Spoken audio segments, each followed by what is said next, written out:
Good morning and welcome to today's New York City Council hearing for the Committee on Governmental Operations, State and Federal Legislation. At this time, please silence all electronic devices. If you would like to testify, you must fill out a witness slip with one of the sergeant at arms. Just a reminder, no one may approach the dais at any time. Chair, we are ready to begin. Thank you very much.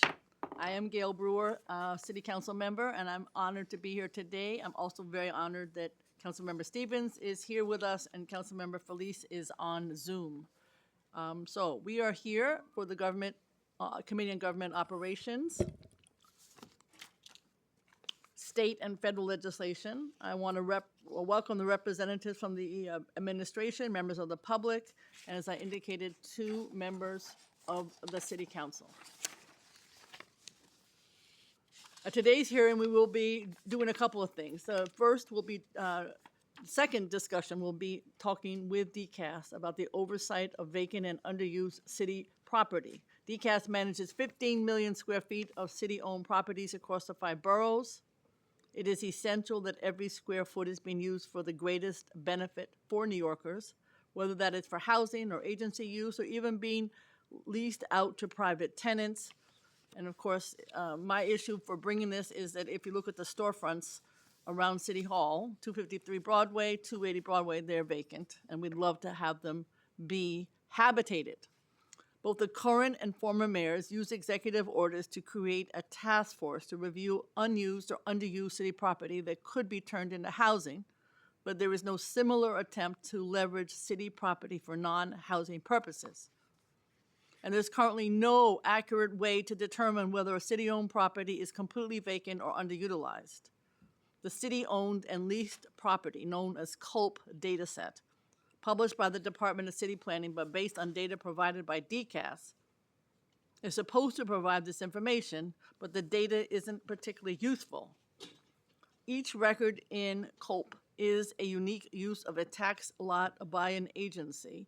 So if an agency has multiple uses for a tax lot, there are multiple records for that agency. The data also does not specify if a property is in use but underutilized.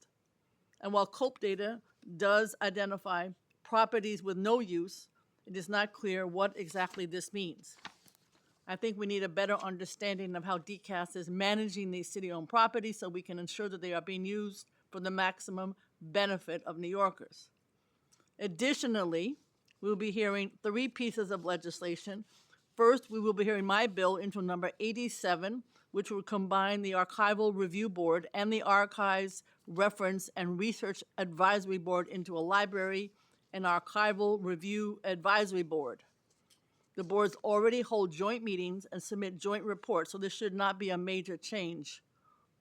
We will also be hearing number 541, sponsored by Councilmember Felice, that would require that whenever the city acquires real property and that property becomes vacant, DCAS must lease or rent the property within 5 years. That's his bill. And intro number 542, also sponsored by Councilmember Felice, would require DCAS to report on the use or vacancy of space in city buildings. And I know that you will hear first from the Department of Records, known as Doris, because that commissioner has another appointment. I want to thank from the Government Operations Committee, Jahari Frazier, Erica Cohen, and Sigmir Hamid, and from my staff, always Shula Puder, and everyone who made this possible. And we've also been joined by Frank Morano from Staten Island, who is my buddy who went to the Cardinals inauguration with me. Thank you very much. So now, without further ado, we will have the swearing in of the participants from the agency today. Thank you very much. Okay, we will now hear testimony from the administration. Before we begin, I will administer the affirmation. Panelists, please raise your right hand. Do you affirm to tell the truth, the whole truth, and nothing but the truth before this committee, and to respond honestly to council member questions?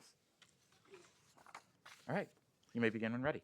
Commissioner, go ahead. Thank you, Councilmember. You got to push the button to turn it on. Turning it on. A day for challenges, a day for challenges. So good morning, Councilmember Brewer and members of the Committee on Government Operations. I'm Pauline Toole. I'm the Commissioner of the city's Department of Records and Information Services. I appreciate the opportunity to testify at this hearing on Intro 87, which would amend the city charter to merge our two existing advisory boards at the department. As you know, Doris is responsible for three key government functions: establishing and enforcing records practices and policies, providing access to city government information, and preserving the historical records of city government.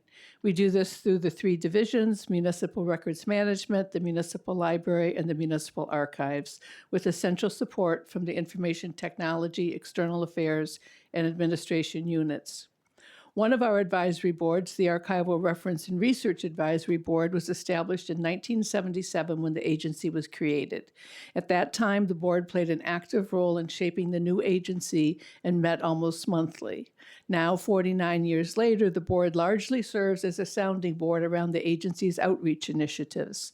The second board, the Archival Review Board, was established in 2003 after former Mayor Rudy Giuliani removed the mayoral records of his administration from the city to have them processed by outside consultants. The same local law that established the board also created charter procedures that must be followed if an outside entity is contracted to process historical city records. This outsourcing can only occur if the commissioner certifies that is its necessity under extraordinary circumstances. Beginning in 2014, the boards have been holding That's not right. Beginning in 2024, the boards have been holding joint meetings. The most recent annual report for fiscal 25 was issued jointly. The proposed local law codifies these current practices. It preserves the appointment structure, giving both the mayor and council speaker responsibilities, creating a combined 9-person board with the mandate to advise the commissioner and evaluate the management of both the archival and library collections will provide oversight. I want to publicly acknowledge that the members of both boards have volunteered their time to suggest improvements, review the agency's collection processing plans, and report on activities from the municipal archives and our external affairs divisions. They are creative, thoughtful people, and the agency has benefited from their insight. Doris strongly supports the proposed local law, as do the members of the two advisory boards. Combining the two existing advisory boards into a smaller board will be efficient and still serve the guidance and oversight purposes. I'd be happy to answer any questions anyone may have. Thank you. Thank you very much. I'm very partial to the records of this agency, so I'm glad to hear about this. Everybody knows the story, but I want to make sure everybody hears it, which is that when I was in the city council before, I think some guy by the name of Bloomberg, and I like Mayor Bloomberg, but he decided he wasn't going to keep Doris, it was going to be merged to DCAS. Well, I was head of government operations at that point, and I had a heart attack. And then de Blasio came in, and I made damn sure that Doris stayed separate. I just want everybody to know that story, because it was done with the assistance of the archivists, of which there are many. And if you're an archivist nut like I am, they're the most fabulous people who do care about our history. So I think, Frank, you'd enjoy that story. Absolutely. Anyway, so my question is, I think you just sent in some reports. I just was wondering if you could evaluate or just let us know what they said. I have not had a chance to read them because I think they just came in. Yes. And what is this, when are they supposed to come in? How would it change in the future, et cetera? Well, the language wasn't clear in the charter as to whether the report should be issued on a fiscal or calendar year basis. And some time ago, one of the boards was doing calendar year and one of the boards was doing fiscal year. And when we began combining, we decided to do fiscal year. So the joint annual report was just submitted, and it covers the processing work in the municipal archives. It shows the quantity of records acquired by the archives in the fiscal year, which was over 1,000 cubic feet and 1.6 terabytes of data. It reviews the digitization work we're doing, because a big project at the agency is making the historical records more generally available to the public. So we do that by digitizing things. that is not just putting a stack of papers in a printer and pushing a button and turning them into PDFs. We have this kind of sophisticated software that's meant for historical preservation, so it renders the document to a very high resolution, and we digitized and made available more than 101,000 records on our Vital Records site, which is used around the world and provides people who are interested in family history with 13 million records eventually. That's our goal. And they're free and they're downloadable and they're beautiful. We digitized the 1890 police census, which is a unique document. Most census data from 1890 was destroyed in a fire. So this New York reference tool is uniquely valuable. And we began working on Mayor David Dinkins' photograph collection, which is, I don't want to say a pet project, but it is something that we're really trying to focus on. And with Mayor Dinkins, as other mayors, so much of the collection documents the mayor's activities, but it also documents what was going on elsewhere in the city, and the people in the photographs aren't always named. So part of the project is digitizing it, but then engaging with people who were in that administration to help identify the other personnel in photos, which is really kind of a fun thing. Anyhow, it goes on. It talks about this great grant we got from the federal government to preserve the Brooklyn Bridge collection, of which there are more than 10,000 drawings, and they're beautiful. A section of them, 7 of them, was just on display at the Metropolitan Museum of Art as real, like, extraordinary works. And then we have a grant to process and digitize the Commission on Human Rights records.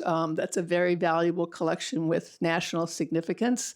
And so part of that is doing the archival work of processing and digitizing. And then part of that is figuring out how to engage communities around the work of that commission and its predecessors, which were established starting with LaGuardia and then Wagner and then eventually as the commission. And then, our small staff, it has, provides research services to patrons, and they responded to over 7,000 requests in the year and dealt with over 2,000 on-site visitors and digitized just for on-demand research. Let's say someone is in Harbor Beach, Michigan, and they want a record about New York City, and they email back and forth. We'll digitize and produce that. And then it goes on and talks about the really wonderful public programs that the agency has organized over the years, including multiple lunch and learns per month, and a project that we initiated that's called Neighborhood Stories, which interviews residents of the city about their history. They're not full oral histories, but they take people's remembrances, and we have those. We're about to launch a whole website of them, and the goal is those individual stories will connect at some point with government decisions documented in the historical records. So there really is a nexus, and that is a way for us to also engage communities that are generally not thought to be interested in government records, because the records document what happened to their streets, what happened to the schools, et cetera, and this is a way to make that collection. So those are the highlights of the report. Fabulous. And then thank you. That's fabulous, and I'll look forward to reading it. The other issue, of course, is there is, though, boards meeting together now. Are they all slots filled? Are there people that have certain expertise that need to be on it? How is the committee comprised? Well, the Archival Reference Review Advisory Board doesn't have any criteria for its membership, but our goal was to have it represent the diversity of the city, so ensuring there were representatives from every borough, bring on people who were interested in history and government, and try to use them to explore ways of presenting historical records. The Archival Review Board does have requirements and that has 2 appointments by the speaker, 2 appointments by the mayor. Both of those positions have been filled, one by the deputy counsel to the mayor and the other by an archivist. And then the speaker has a records manager, archivist representative, who's a staff member of the council, and a vacant appointment. Okay. So it's 4 people is what you're saying? Yes. Okay.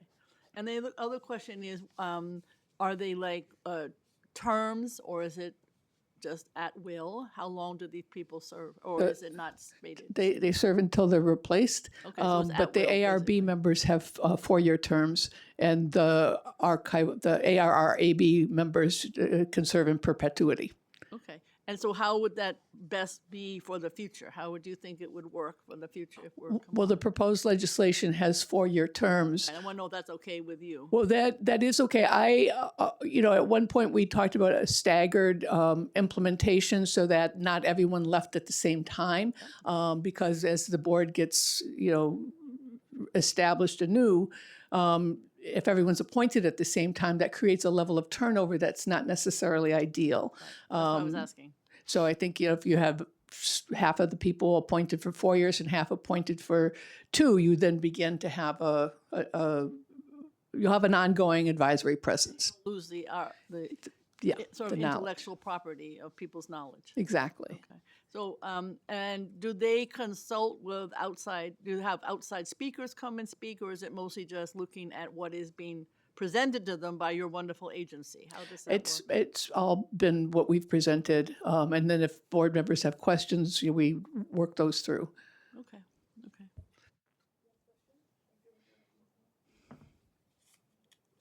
Thank you very much. Thank you once again. I apologize for the delay. Not your fault. The line was very long downstairs. Okay, thank you. Thank you. Bye-bye. So now we'd love to hear from DCAS.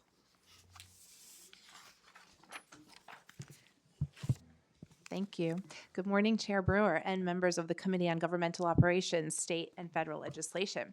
My name is Laura Ringelheim, and I'm the Executive Deputy Commissioner for Asset and Property Management at the Department of Citywide Administrative Services, commonly known as DCAS. And I'm joined by my colleague, Matthew Burke, Assistant Commissioner for Planning, Dispositions, and Property Management in the Real Estate Services line of service. I'd like to thank you for the opportunity to come before you and discuss surplus city-owned real estate, in particular, the DCAS surplus portfolio. As you know, DCAS is responsible for providing agencies with the real estate they need to support their operations. DCAS also has its own portfolio of property, which totals approximately 1,800 tax lots, including over 55 court and multi-agency office buildings, 400 long and short-term lease agreements, 500 lots with unique characteristics, and 900 lots with limited marketability. And while this number may sound like a large and significant amount of property, I would like to provide some details about the portfolio, its challenges, and its opportunities. So in 1996, when tax foreclosure processes in New York came to an end, DCAS had approximately 11,000 tax lots in its portfolio. And there were rigorous efforts to relocate these properties to better benefit the city. And as a result, many were allocated towards new parks, affordable housing, economic development, and other city priorities. Others were sold through public auctions. And the vast majority of surplus properties that we're now left with have limited marketability and largely do not meet the operational needs of the city. The lots in our surplus portfolio include wetlands, lands underwater, and map streets totaling over 500 lots. In addition to that, the portfolio contains sliver lots, access ways, and interior lots, which have also limited marketability. For these limited market properties, which total over 900 tax lots, we have what we call our sale away program, which allows DCAS to directly dispose of these undevelopable properties to abutting property owners. So picture a 1 foot by 100 foot deep strip between 2 brownstones, and that is the prototypical image of our sliver lots.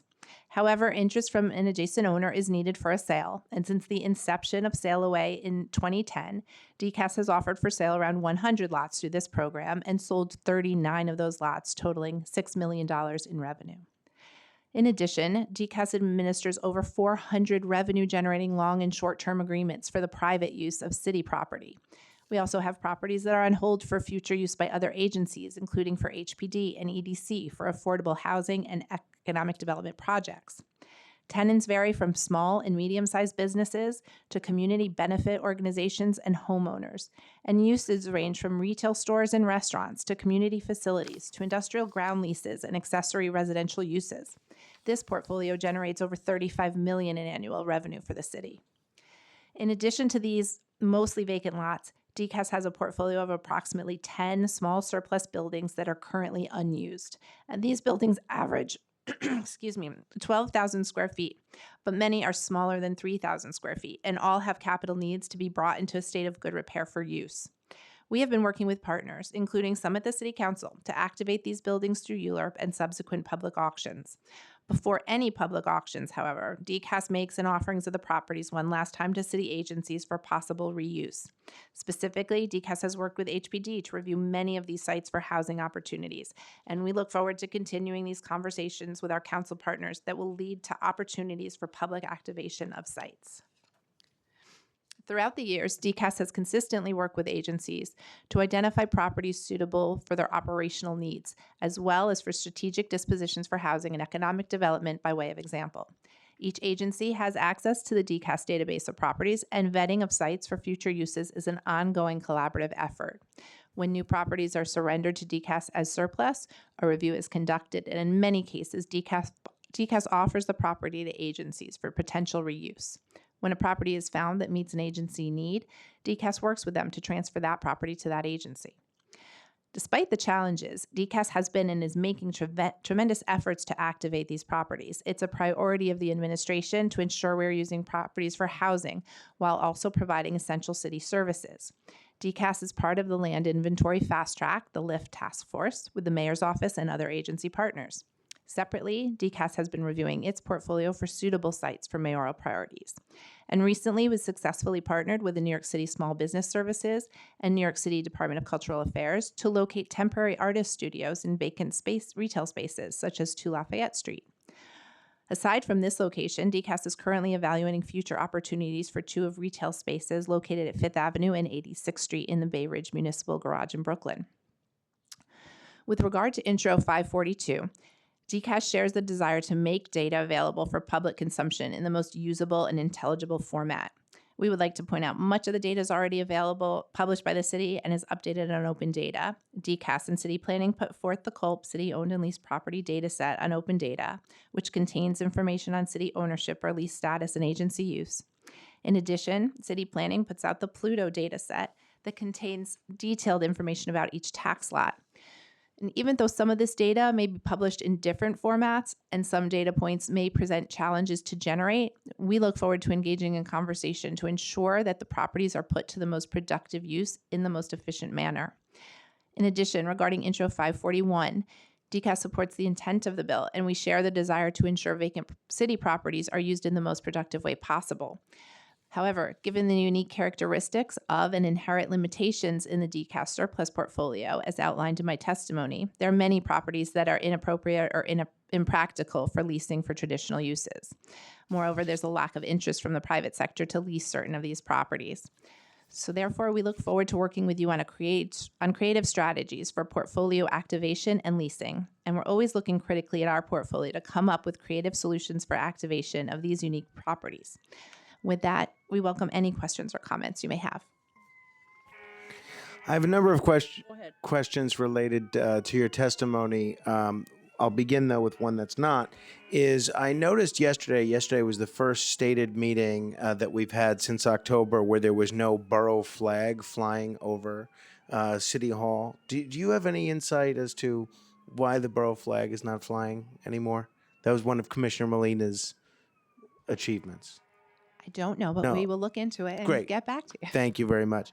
Talking about the 1,800 lots you alluded to in your testimony, you mentioned 900 with limited marketability, 500 wetlands or underwater, 400 lease agreements, and 10 vacant buildings. Of the 1,800 lots, how many are revenue generating today versus sitting completely idle?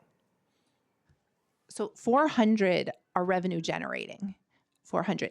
So, and just to clarify this, so the 500 tax lots that are underwater literally are underwater wetlands. So there's really no opportunity Got in it. almost those cases to generate revenue from those lots. Of the 900 lots that were deemed to have limited marketability, when was the last time each was independently evaluated for alternative use? So we constantly reevaluate the entire surplus portfolio. So particularly for sail away, which I mentioned, Hmm. those lots, we are continuously looking at them to see and putting out for offer if any of the budding landowners would like to purchase them. So I would say routinely they're looked at. Again, these are sliver lots or interior access ways or other places that not a lot of people would want, and occasionally it's we do get somebody who's interested in buying them. You know, I learned a lot about Sail Away through your testimony, which I confess I didn't know much about before. But you mentioned $35 million in annual revenue, and that Sail Away sold 39 lots for $6 million since 2010. Since the Sail Away program began in 2010 and only 39 lots have been sold, that averages fewer than 3 per year. What's preventing faster disposition? I'll let my colleague Matt take that question. Thank you, Council Member. It's interest from the abutting property owners that is the most important piece to convey these properties. If someone isn't interested in buying, let's say, a little sliver of their backyard, if someone isn't interested in buying a little sliver of their backyard, then we can't, unfortunately, force the sale. So it's something that we have to hold on to and wait for a future use or They opportunity. get to use it for free. Why should they pay? Exactly. I'm wondering if you've evaluated bundling limited market lots for auction rather than relying just on the adjacent owners. Before Sail Away became a program in the city charter in 2010, the practice was to offer those properties through public auction. But unfortunately, what we found is sometimes people buy properties on speculation. They haven't seen the property, and they're buying a piece of someone's, let's say, corner of their building. So that is why we created the Sail Away program to allow for those sales directly to the abutting property owners, which are the most appropriate users for those properties. Two final questions, if I may, Chair. In a hybrid work environment, how much of the city's office footprint is currently underutilized, and have we reduced our leased space accordingly? So that was another project that we began in the last administration, but continue to work with our agency partners to really analyze what's being used and where can we either relinquish lease space or consolidate. I don't have the exact figures at this point of where we've been able to consolidate, but we can also get back to you on that. And as far as having telework now as an option, we're also looking in ways to more efficiently use space. So if someone is not sitting at a desk, how can we use that real estate better? You mentioned Brooklyn, specifically Bay Ridge, and obviously Manhattan. Nothing about my borough in Staten Island. I'm wondering if you can provide a borough by borough breakdown of surplus or underused city property, and specifically how many are located in Staten Island. Are there city owned properties, for instance, on Staten Island that have been vacant for more than 5 years? Well, I can tell you off the top of my head that 55 Stuyvesant had been vacant. It was an EDC project that they RFP'd, and that didn't go through, but now that is part of a new court redevelopment project. Apart from that, I think we have the community. Well, as far as vacant lots go in Staten Island, there are many properties in that borough that are wetlands, land underwater, also properties that were acquired for resiliency purposes that are intended to be vacant for the foreseeable future. So there's a large chunk of those properties. But as far as buildings go, 55 Stuyvesant is definitely one that's undergoing ULURP right now for active reuse. And there are a couple of other small buildings that I think are pending decisions on future use. One is 67 Targi Street, the former criminal court. And then the rest are just the surplus portfolio. Which we can provide you a list of. That would be great. Thank you very much. Thank you. Of course, my question would be the buildings around City Hall. I'm delighted that the last administration did a much better job of the city store. I'm a nut about the city store, but I was wondering about the addresses I gave you, plus future for 2 Lafayette and anything else that's around here, because it's hard to have a streetscape that's active, and then complain, as people do in my area, how come so many vacant stores, Gail? And yet here's the city doing the same. So how are we activating these stores? So for 253 Broadway, which you had mentioned, that retail storefront is not city-owned space. It's a private landlord. That the city owns a cooperative share of its office space in that building. So it's a private landlord that has the tenants there. So we're not able to fill it unless we became a lease tenant, which is actually what has happened at 280 Broadway. We do lease that space. The city, it's an all city-owned building. As part of an economic development project in the 80s, that ground floor retail space was leased. We do lease back 2 of those spaces, and the others are private tenants. But again, the landlord is responsible for filling its vacancies. We don't have any jurisdiction over that. To Lafayette, on the other hand, we had, I think during the last administration, done a couple of auctions. Those were not successful, but we would love to either use an auction mechanism or look again for a city need that might be able to use that space. Or I think we temporarily had cultural affairs and an art exhibit there, which was a fantastic use of the space. So any of those are up for grabs. Concession agreements, we're always looking for new ways to use that property. So to Lafayette, obviously we're talking about the storefront and the entire building, or just the storefront? Just the storefront. Okay. But I guess what I'm saying about 253 and 280, we all need to put some pressure on whomever the owner is, because people in the neighborhood think it is owned by the city. And so you are blamed for lousy management of commercial space. Right. So are we doing anything to put can we help with some pressure on these owners? It is really horrible to have that space homeless, garbage, filth, etc. We definitely can talk to landlords and see if there's anything we can do to help them lease that space. I think we at least got the scaffolding down around 253, which makes the space more attractive. Right. And anything else that we can do to help clean up the space, the area in front of the space. All right. I mean, I think that should be a priority, just because of the, I am a believer that you can do all you can for the people of the city of New York. But if you have a face that is not what people think should be, then government is blamed and not thought about as productively as one would think. All right. So offline, I may try to get the names of those owners and put my own pressure on them. Okay. The courthouses. So when I was head of oversight and investigation last term, we did go to the Bronx courthouse. Those are all your courthouses. Leaks everywhere. Now, I know it's a funding issue, but it's hard for the persons who are visiting, defendants, judges, staff, etc. So I'm just wondering if it is the Bronx courthouse in the worst shape. I think Manhattan also has some problems, etc. So what are we doing about courthouses in general? Because obviously the court work is state, but you own the buildings. Correct. And we work closely with the Office of Court Administration for funding needs and repairs to those buildings. But we from the last time I think I had testified again about those courthouses, there is constant remediation work happening. I could not tell you today as to what has been done over the past year or two, but we can certainly get back to you on our ongoing efforts, including roof repairs or facade work, or many of those projects were ongoing a few years ago and may have been completed. Okay, so because that would be helpful to know, particularly in the Bronx. That would seem to be the worst in terms of leaks, to be specific. My other question is that you indicate on the website that most of the properties for lease are vacant lots, as we heard earlier, used by property owners. Wouldn't it be possible that, I think some of these are near houses of worship. I know, for instance, that's a place that there are lots of them. I agree with you that it makes no sense to have somebody from another location just look at a map and say, let's bid on this. So I have been through this before, so I feel strongly what you're doing is correct.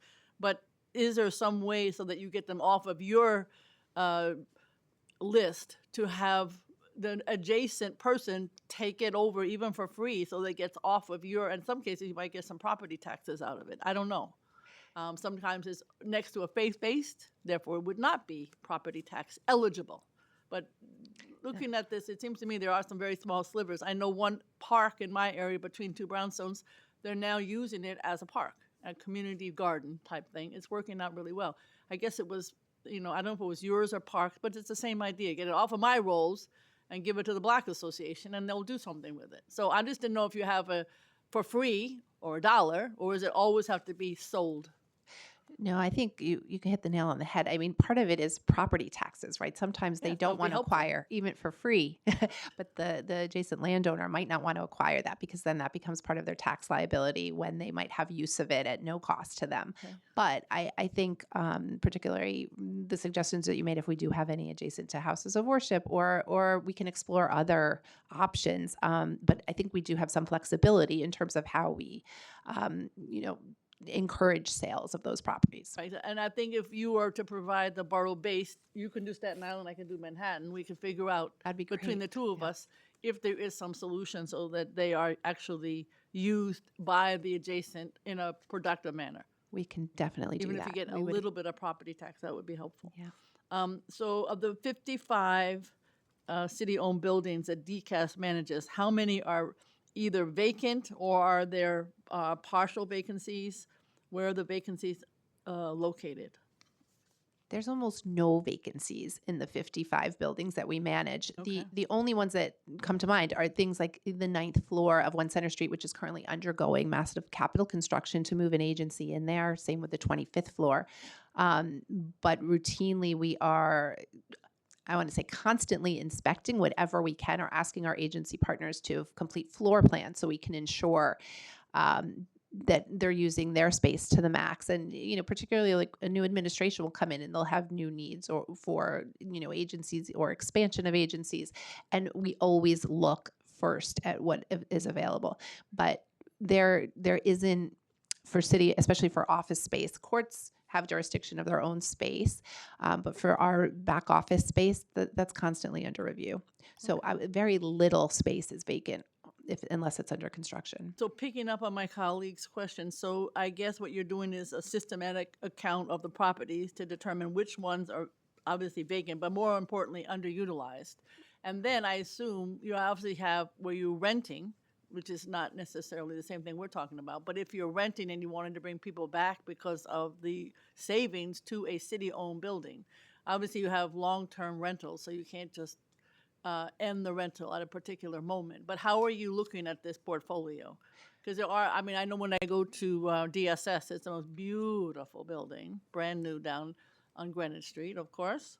So how do you look at some of these agencies and try to figure out ways that we can save money? So for both Long term, because it's not going to happen tomorrow. Sure. For both leased and city-owned sites, we have now, after a project that was starting at middle of de Blasio administration, gotten floor plans and as-built of what each floor looks like. So each desk is accounted for, and those are routinely filled out by the agencies indicating occupancy. And in order to update that, this was an ongoing effort since 2018, and we really finished getting all the floor plans into our new Archibus system.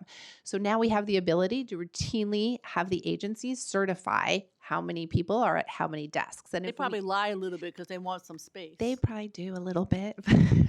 We try and encourage, honesty or, kind of a carrot stick approach, especially where, pegs might come up, if they can relinquish office space and take the credit for that.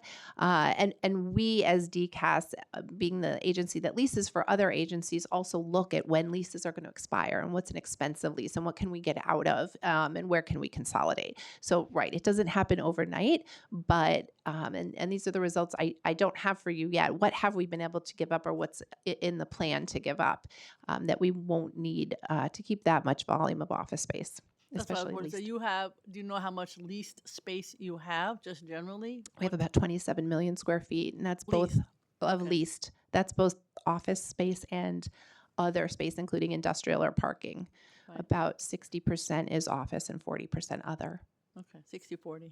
Okay. The other question I have is, I know we talked about the courts, but do you know where you need repairs in all of your different buildings? You keep track of that? Obviously, the courts are the ones that I'm heard about the most? Sure, sure. Well, we do have a ticketing system, so we do keep track. Everything is put through that Archibus ticketing system for work orders and repairs. That's the way we keep track of repairs that have been done and what's outstanding. And that would be in your buildings in particular, not the leased ones, obviously. Correct. How do you work with the communities to determine if you're moving forward with salvaging these buildings for future use? I noticed in your testimony you did talk about working with the community. How does DCAS do that, if at all? Sure. Matt, you want to take that one? Sure. So, in order to repurpose a building for a new government use and spend capital funds, site selection ULURP would be required. So, that's our opportunity to engage with the public, the community, council members like yourself, borough presidents, in order to get the feedback needed and get the approvals to change the use and set up new government operations. Okay. And in terms of, again, sort of back to this issue of underutilized properties, that again is part of a database, or is that something you do internally? Also part of the database. Part of the database. Okay. There are some issues. Are you looking at the databases between Pluto and your database? There is hard sometimes to compare apples to apples. Are you looking at that issue? Yes, do you want to? Is that your specialty? Yes, we definitely have data experts within DCAS Real Estate Services. We also have a very adept IT team that knows both the business end of it as well as the data pieces behind it. So we do a lot of synthesizing of data in order to make recommendations and decisions to activate properties and put them to the best use. Okay, because it's hard sometimes to figure out exactly what the use is, given the two databases that you have to look at in order to determine that. You're aware of that? We are aware definitely of a little nuance in the data, the Little. one-to-one relationship versus the one-to-many or Yes. many-to-many relationship. And that is something we are always working on with our IT group to understand the data. Maybe Lisa can help you, Galopter. Wonderful. I've noticed that she's born, just so you know. My question also is back again to this issue of efficiency of the space within the building. What are the incentives? In other words, with the agencies, how do you incentivize them? Obviously, it's a little bit of self-referral, but how do you incentivize them to use the space within their building effectively and not compensate, I should say? The PEG would help. Are there any other methods of doing that? I think we're always looking at that because it is hard to police that volume of square footage of space without having the agencies incentivized to really efficiently use that space. Right. Besides the PEGs, I think we do want to explore other options. I won't give names, but I've been in agencies recently and I've been surprised at the amount of space they have. And I didn't see too many people there. I'm just saying. And this is city space, not rental. So I'm just pointing out that there could be more efficiency. No. Well, we'll always take. I'm not giving you the list. No. Okay. That's what I was just going to ask you for. So, what is the citywide space saving task force? Who's on it? When does it meet? What are the recommendations, et cetera? You mentioned that in your testimony. Yes. So at the moment, we work closely with OMB and DCAS and that really is the core of who constitutes Space Savings Committee, but we also work closely with City Hall because it really takes the whole village and everybody being on the same page in order to maximize the savings. And I think,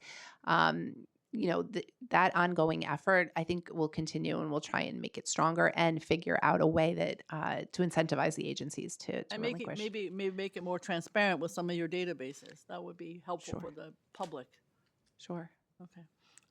We obviously were part of the migrant crisis. I supported a lot of what the city did because I feel strongly about these families. Wish in some cases they were still here, but they came and went in large numbers. So were you part of the leasing situation for either DHS or H&H, et cetera? And have all of those properties been returned, those that are no longer part of the city's portfolio? How does that look today? Because that is a question that nobody really knows the answer to. So I cannot answer that myself today. I wasn't part of it at the time that some of those agreements were entered into. I mean, my understanding is many were H&H. And they did their own leasing. I would have to get back to you on that. I know DCAS played a role for some of the licenses.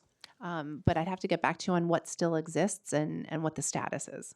All right, and you would be able, because or did like the hotels, for instance, H&H did that leasing, you did that leasing, combination of it, dependent?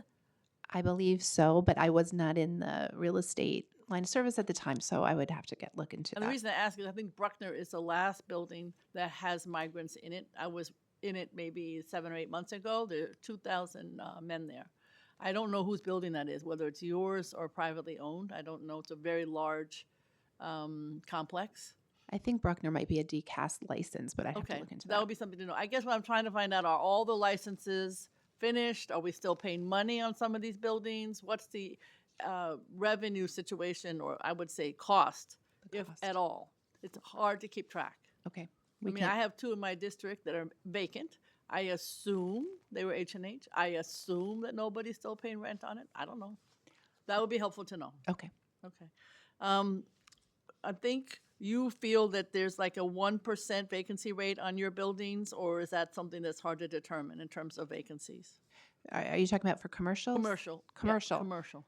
On the buildings. Well, we One, I mean, both. I am interested because you said that the owner of the commercial, which is typical in private buildings too, I have to say, different owner upstairs in the commercial, sponsor, many times it may not be your situation, keeps the commercial. That happens. So my question is, do you have other commercials around the city that are in that situation, like 253 and 280, with commercial that is vacant because the owner is not renting, and maybe you have the space upstairs? And then, so that would be one question. And then also, just generally in your buildings, is it a very low vacancy rate? I mean, I think municipal that building would be an example, for instance. I assume it's a low vacancy rate at the municipal building. very low vacancy rate there, right? 2 Lafayette we know is vacant. I mentioned in my testimony Bay Ridge. Matt, do we have any others?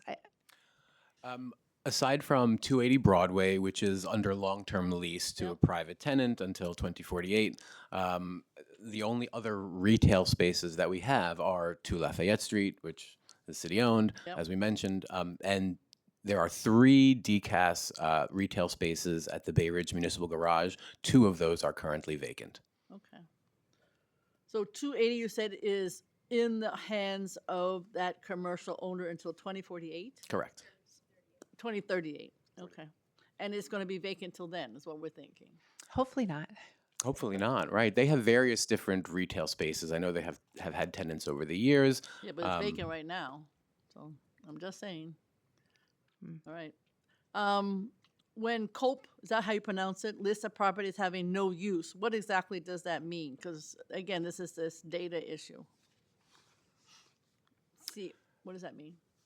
When COPE has in the database, the fact that it has no use, in other words, that might be those properties that you feel are underwater or have, what does no use mean in that database? Thank you for the clarification. It means just that there is no active use by the city or any of its tenants or anything like that. So the property is just vacant with no day-to-day use. And an example of that could be a wetland property Right. or a resiliency property that was acquired to be vacant. Okay.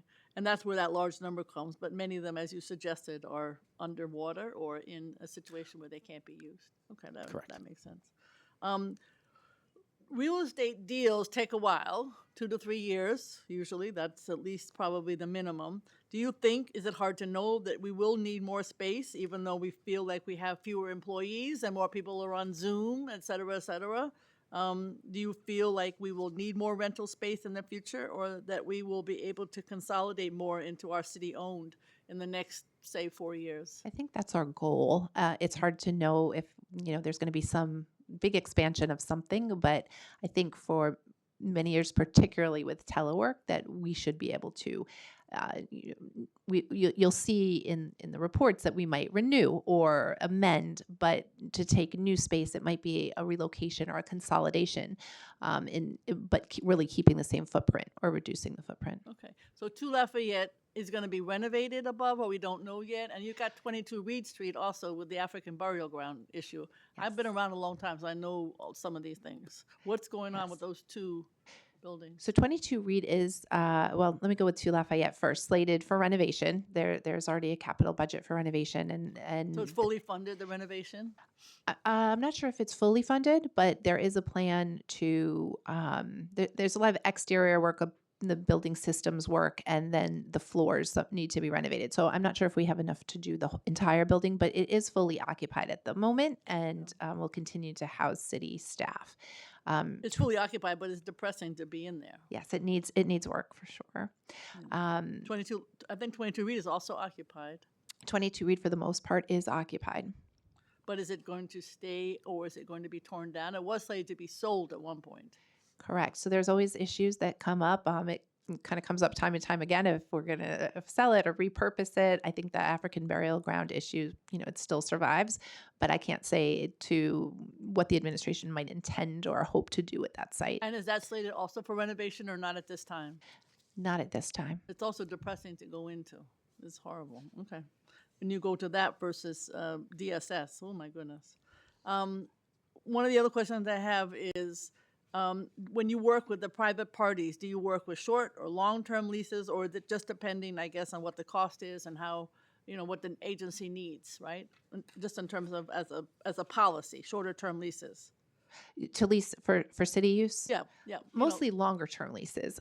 Usually when we get to a space we know we need it, there's a lot of analysis that goes into that on multiple stakeholder fronts, because we're going to make a long-term commitment to stay there and usually, get the benefit of the bargain of being an A-rated tenant that is going to stay for a long time. Okay. So longer term is the usual, unless we might do a license agreement for a shorter period of time. Okay. Air rights. I'm very familiar with air rights. You have sometimes unused air rights, I assume. I'm always nervous because when you sell them, they have to land somewhere. And then sometimes landing for the neighborhood is a challenge. So everybody says, let's use the air rights. I say, yeah, fine. Where are you landing the air rights, please? So I'm just wondering, do you think about air rights? Do you have some opportunities that make sense to sell them for revenue for the city, et cetera? Just the whole issue. So air rights are something that we look very closely at because planning for the future and agency needs and cities of the future, you never know what you're going to need. So we don't have an active program to just dispose of air rights to whoever asks for them.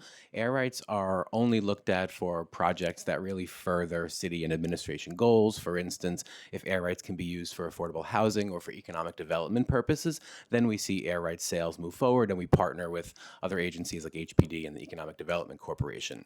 But for DCAS public auctions, air rights are not considered appropriate for those. Okay. Have you done these for affordable housing? Have you sold air rights for some of these other purposes? In partnership with those other agencies, yes. Okay. Now, this other agency, it is so complicated for the public to know, because we always think DCAS owns, no, Parks owns, HPD owns, EDC owns, DOT owns. Is there some kind of a database that makes this all clear? I should know this as, somebody who believes in the data, but the newsstands are owned by X. Those ones over there at the municipal building, they're making me crazy. Those are DOT. They're not filled. They're having some court suit that's been going on forever. Okay, I write a letter every year to the commissioner, whoever it is. What about the kiosks? They look like hell. They got graffiti on them, etc. So, but you get blamed.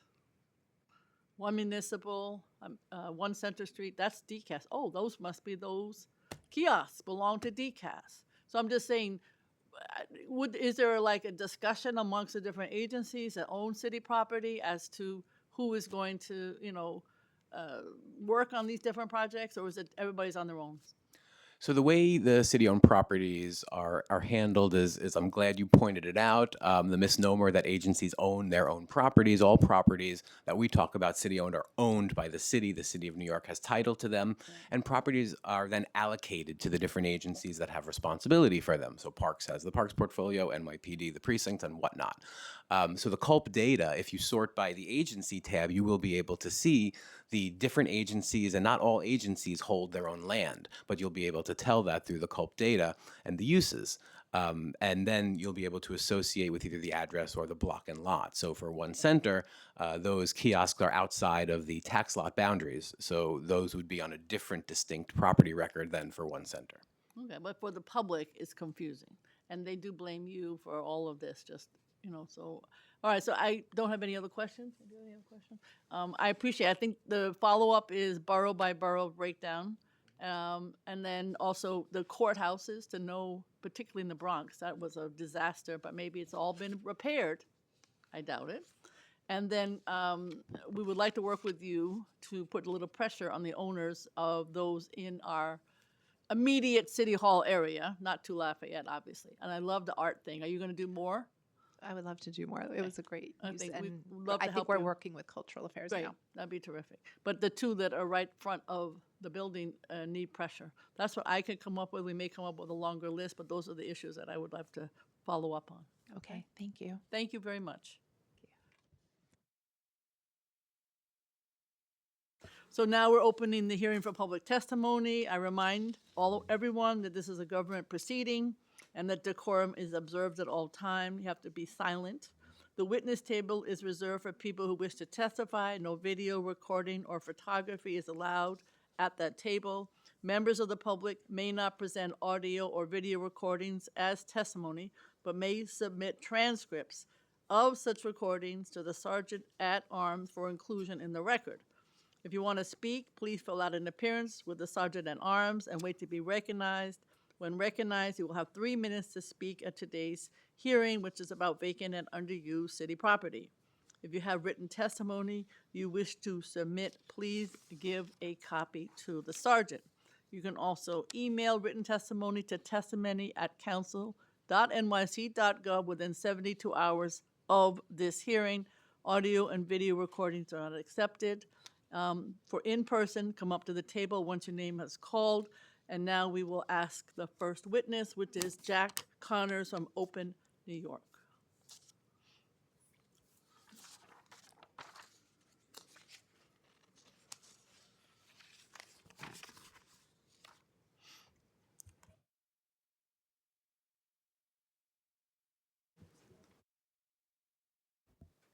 Hello, hello. Good morning. Good morning.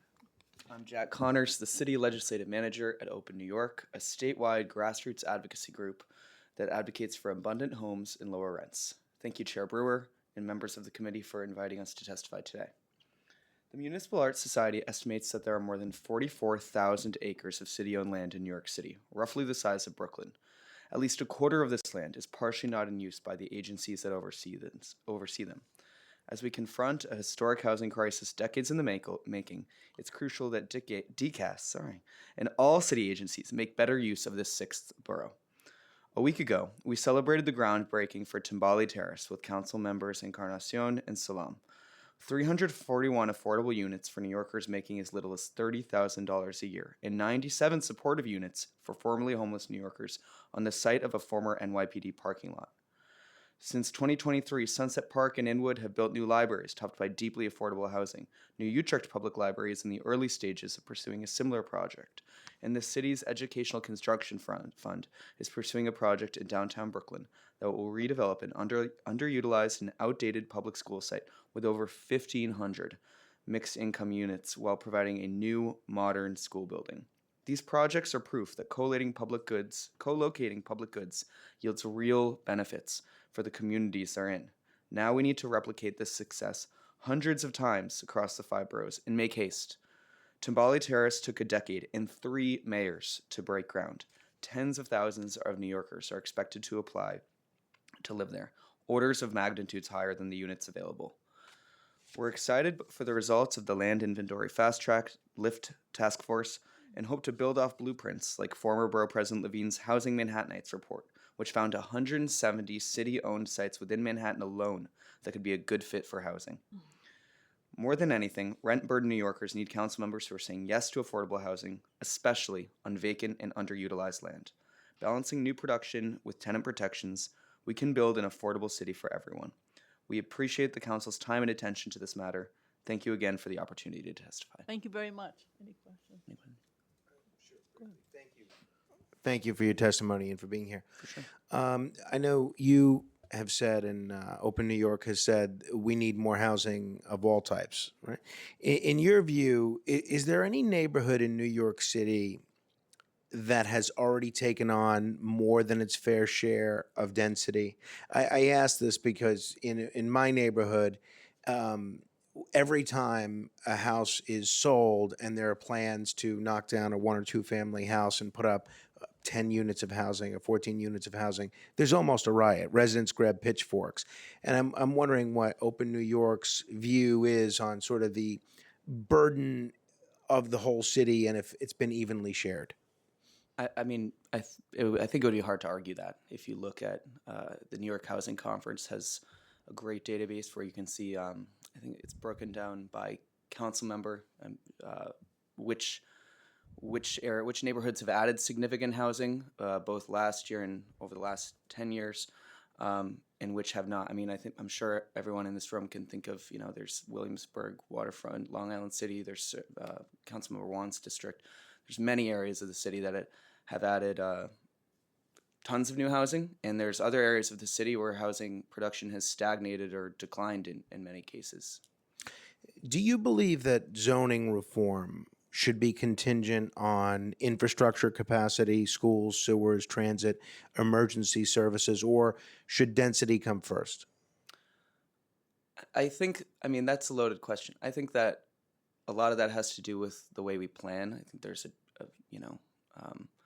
in a past life, I was doing transit advocacy, and it's kind of this rigmarole between the city and the state, where the city says, "Well, we can't have more density there. We don't have this example, the transit infrastructure to support it." And then you hear the state go, "Oh, we can't have more. We can't build a subway line out to there. We don't have the sorry, did I say density? We don't have the infrastructure to support," says the city. Then the state says we don't have the density to support the infrastructure.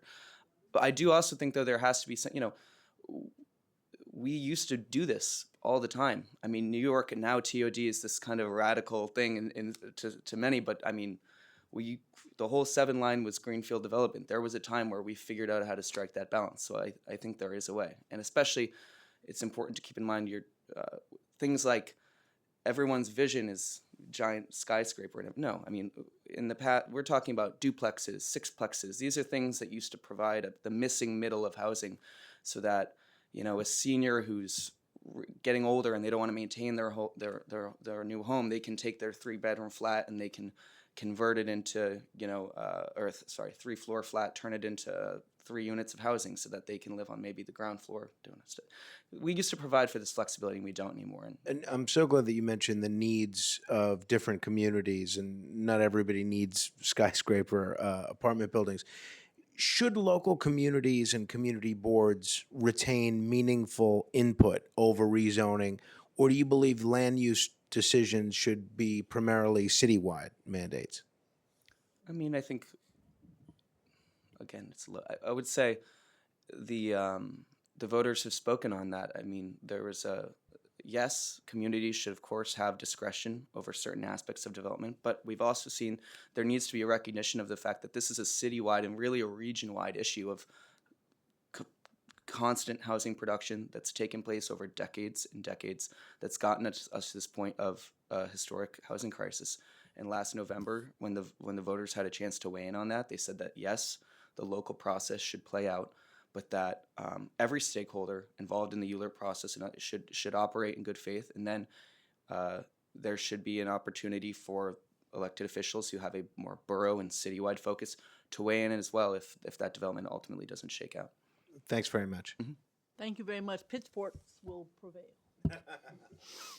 We will now turn to virtual panelists. For virtual panelists, once your name is called, we will unmute you, and the sergeant will set the timer and give you the go-ahead to begin. Please wait for the sergeant to announce that you may begin before delivering your testimony. I will call on Alex Coretti, who is on Zoom, as I understand it. Starting time.